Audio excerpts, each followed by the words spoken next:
तमाम देखने, सुनने और समझने वालों को मेरा सलाम पेश हो। आप देख रहे हैं मेरा यूट्यूब चैनल और आज हम इस वीडियो में बात करेंगे दो इंतहाई अहम खबरों के हवाले से और दोनों खबरें ही इंतहाई खतरनाक हैं। जिन लोगों ने मेरे चैनल को सब्सक्राइब नहीं किया, चैनल को सब्सक्राइब भी कर लें ताकि आने वाले वक्त में आपको मेरी जानिब से अपडेट्स मिलती रहें। आज जिन दो खबरों के हवाले से हम बात करेंगे, एक खबर जो है वो खतरनाक है ईरान के हवाले से, और दूसरी खबर जो है वो अमेरिका के हवाले से खतरनाक है। जैसा कि आप सब जानते हैं कि जंग का माहौल जारी है। जंग इसराइल, अमेरिका और ईरान के दरमियान पिछले 1-1.5 माह से तकरीबन दोनों जानिब से हमले जारी हैं। दोनों जानिब से ज़्यादा से ज़्यादा नुकसान पहुंचाने की कोशिश की जा रही है और जो मामलात जो इस टाइम की जंग जो है पूरी दुनिया को बहुत शिद्दत से इम्पैक्ट कर रही है। जैसे कि फ्यूल प्राइसेस अपग्रेड हुए, तवानाई का बहरान आने का खदशा है और मुख्तलिफ मामलात जो हैं वो इस वक्त अफेक्ट दुनिया को कर रहे हैं, स्पेशली मशरिक़े वस्ता को। जो आज की जो सबसे पहली खबर है वो ये है कि जो डोनाल्ड ट्रंप अमेरिका के सदर हैं, उन्होंने 8 दिन पहले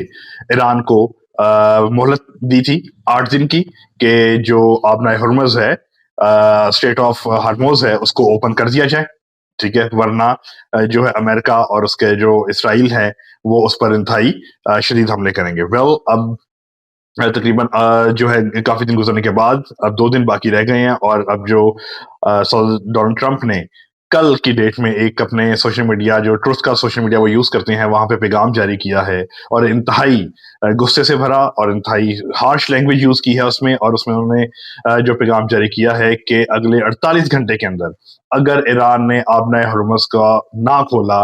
जहाज़ों के आने जाने के लिए, जिसमें पेट्रोल की और तवानाई की, ऑयल की जो है वो मूवमेंट होती है, तो ईरान के ऊपर जो है वो दोज़ख के दरवाजे खोल दिए जाएंगे। ये धमकी अमेज बयान, जैसे कि आप मेरे साथ स्क्रीन पर चल भी रहा है, उनका जो पैगाम है उसमें उन्होंने बताया कि अगर ना खोला गया तो तारीख के शदीद तरीन हमले किए जाएंगे, जिस पर उनकी तवानाई पैदा करने के इंफ्रास्ट्रक्चर को और उनके जो पुल्स हैं और जो उनको सड़कें हैं उनको तबाह कर दिया जाएगा, ताकि उनके इंफ्रास्ट्रक्चर को जो है शदीद से शदीद नुकसान पहुंचाया जा सके। और अगर ऐसा होता है, अगर ईरान डील नहीं करता, अगर ईरान वायदा नहीं करता और अगर अमेरिका हमला कर देता है, तो इसके क्या असरात हो सकते हैं, ये हम जो जितने भी लोग हैं जो इस चीज को फॉलो कर रहे हैं, हम अंदाजा कर सकते हैं कितना नुकसान हो सकता है। क्यों? क्योंकि अगर ईरान भी पलट कर जवाब देगा तो मशरिक़ वस्ता में जितने भी इत्तेहादी हैं अमेरिका के, इसराइल के, जिसमें मशरिक़ वस्ता के तमाम ममालिक शामिल हैं,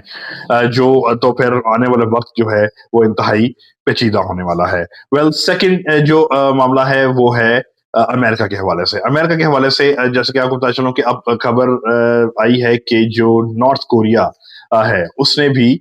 जो है ईरान को सपोर्ट करना शुरू कर दिया और ईरान ने जो नॉर्थ कोरिया से कुछ ऐसे मिसाइल्स हासिल कर लिए हैं जो रेंज रखते हैं अमेरिका तक अटैक करने की। ईरानी एक सहाफ़ी हैं, उन्होंने लाइव टीवी पर बैठकर उन्होंने इस चीज को ऑन किया है। उनका है कि ये खबरें सच हैं कि ऐसा हो चुका है और अगर ऐसा होता है तो आगे आने वाले दिनों में क्या होने वाला है, देयर इज नो आइडिया। कोई इनके हम शायद उसका इमेजिन भी नहीं कर सके कि दुनिया के हालात किस लेवल पर जाकर खराब होंगे। 2 रोज पहले जो है अमेरिका के जो है 2 जहाज जो हैं, जो एज पर अमेरिकन रिपोर्ट्स जो हैं 2 हैं, लेकिन ईरान जो है और दीगर जो ज़राए हैं वो क्लेम करते हैं कि तकरीबन 5 जहाज जो हैं अमेरिका के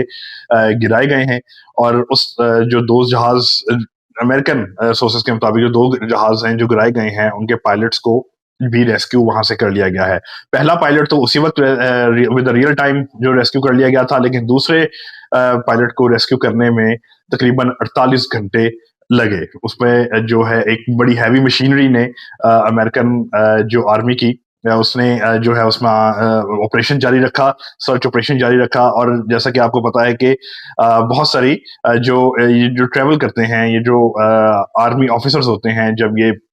किसी ऑपरेशन पे जाते हैं तो इनको मुकम्मल ट्रेनिंग दी जाती है, एक तो आपको इस हवाले से, और दूसरा ये कि इनको सामान भी दिया जाता है कि अगर इस तरह का कोई वाकया हो जाता है, जैसे जहाज तबाह हुआ, तो उन्होंने अपने आप को वहां से इजेक्ट कर लिया। इजेक्ट करके वो वहां पे पहाड़ों में जाकर 48 घंटे उस पायलट ने गुजारे। जब उसने इजेक्ट किया तो जाके उसने 48 घंटे जो है अपने आप को छुपाए रखा, क्योंकि ऐसे पायलट्स के पास जो है वो डिवाइसेस होती हैं जहां से उनके जो डिपार्टमेंट हैं, जो पीछे बैठे जो उनके नेविगेटर्स हैं, وہ ان کو اگر اس طرح کی کسی معاملات یا حالات کا ان کو فیس کرنا پڑ جائے تو وہاں پر جو ہے ان کی لوکیشن کو ٹریس کیا جا سکے. 48 آورس اس پائلٹ نے اپنے آپ کو بچائے رکھا، کیونکہ ایران میں زیادہ تر پہاڑی علاقہ ہے، وہاں پر جو ہے چھپنا تھوڑا سا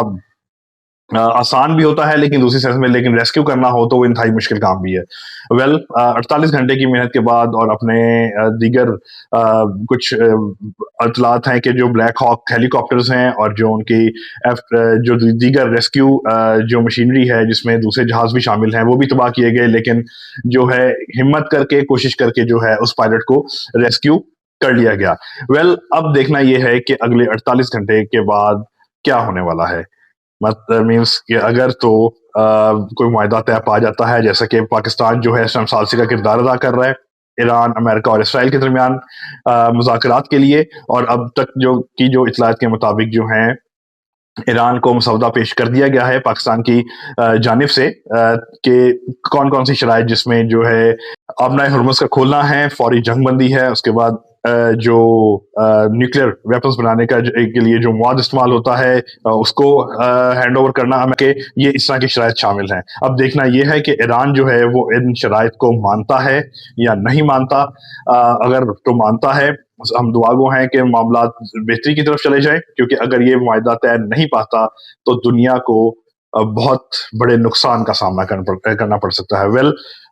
آج کے لیے اتنا ہی. جو میرے چینل کو ایک دفعہ سبسکرائب میں دوبارہ سے کہوں گا کر لیں، تاکہ آنے والے وقت میں آپ کو میری جانب سے لیٹسٹ اپڈیٹس ملتی رہیں.